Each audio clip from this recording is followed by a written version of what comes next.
Hey guys, it's Miss Tatter again. So today I wanted to try to clear up some misconceptions about the diagonals of parallelograms and the diagonals of rectangles. So diagonals are the line segments that go basically through opposite corners. So from D to B is a diagonal and from A to C is a diagonal. Now in all parallelograms, the diagonals bisect each other. And that's why I labeled this as point M for midpoint, because what that basically means is they cut each other in half. So this side from D to M is equal to this side from M to B. So if this side was 10, then this side was 10, and then the whole entire diagonal would be 20. And from A to M is the same as from M to C. So if this was 5 and this was 5, then from A to C would be 10. So the whole diagonal gets cut in half. Now in a rectangle, the diagonals are equal to each other. This has to do with the Pythagorean theorem. Basically, this is like a right triangle here, and this is another right triangle on the other half, and they have to all be the same size right triangle because those two sides are equal to each other and those two sides are equal to each other. So basically the right triangles have the same size legs. So then when we do the Pythagorean theorem, their hypotenuse would be the same. So all four of these pieces are equal to each other. So if this was 10, then all of them would be 10 and both diagonals would be 20 altogether. So in a rectangle, it doesn't matter which pieces I give you, you can set them equal to each other. So these are the two scenarios. Either you have two pieces that are equal to each other, or you have two pieces and we need to add them together so they equal the whole. Keep in mind in geometry, anytime you set up an equation where you're adding two pieces together, you have to know what they equal. Otherwise, you won't have the other side of the equation. So my first example, we have parallelogram ABCD. Now, anytime you have to draw your own parallelogram, just make sure you pick a corner and make that corner A. It doesn't matter which corner, but you have to put B next to it. You pretty much just want to trace the shape and just go A, B, C, D. And I forgot to write all this information, but M is still that midpoint where the diagonals intersect. So I have my shape drawn, and now I'm going to label what they gave me. So from D to M, which is this piece of the diagonal, is x plus 10.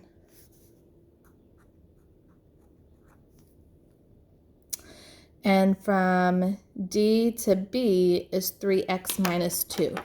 Well, from D to B, that's the entire diagonal.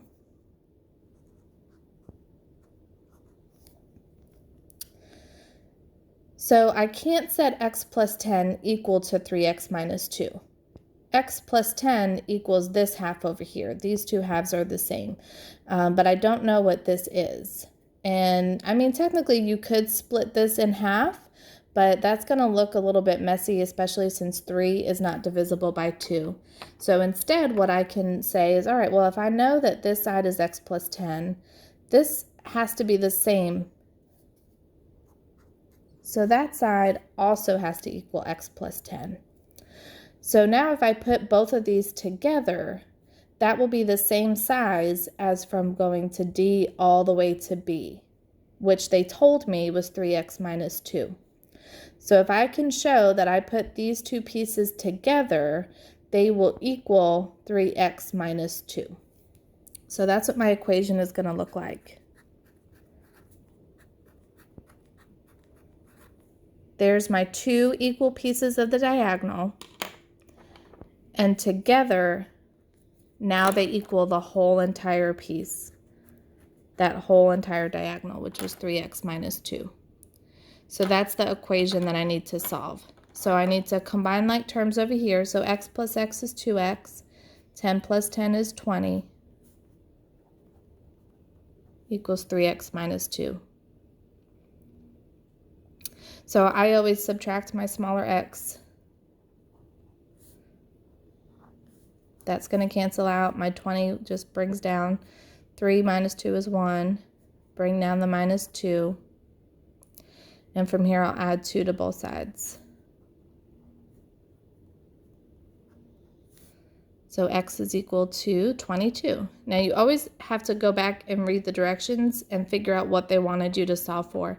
They wanted me to find from M to B, which was the other piece of this diagonal. So that is equal to x plus 10.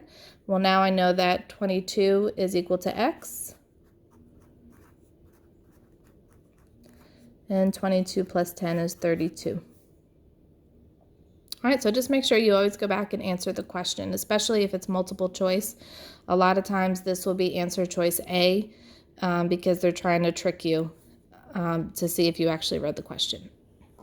All right, the other example is rectangle ABCD. So I'm going to draw what looks like a rectangle. And again, it doesn't matter which corner you decide to put A in. Just make sure you trace and just go in order. And again, I left out this information, but that M is where the diagonals intersect. All right, so they are telling me that AM is 5x minus 12.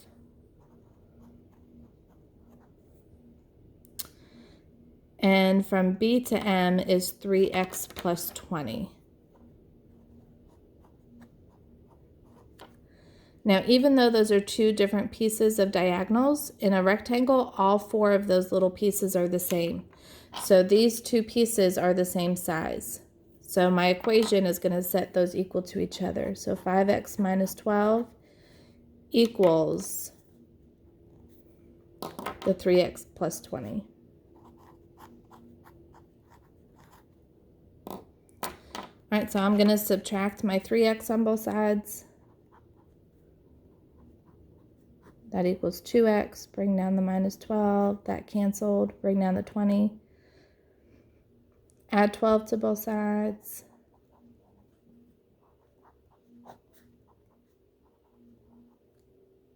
And divide both sides by 2.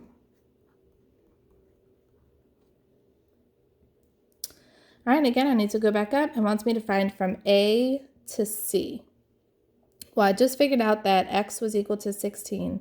So I can find AC by plugging in 16 for x.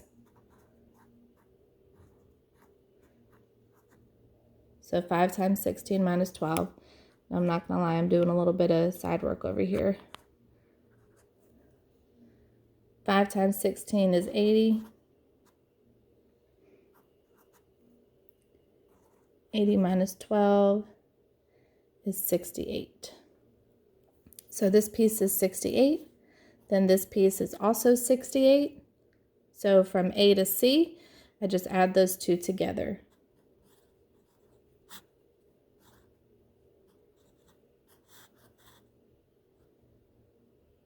So from A to C is 136. So those are 2 kind of different scenarios. Either you have 2 pieces that are equal to each other, or you have to put 2 of the pieces together and then they equal the entire diagonal. So I hope this helps. I will upload some practice problems for you to try.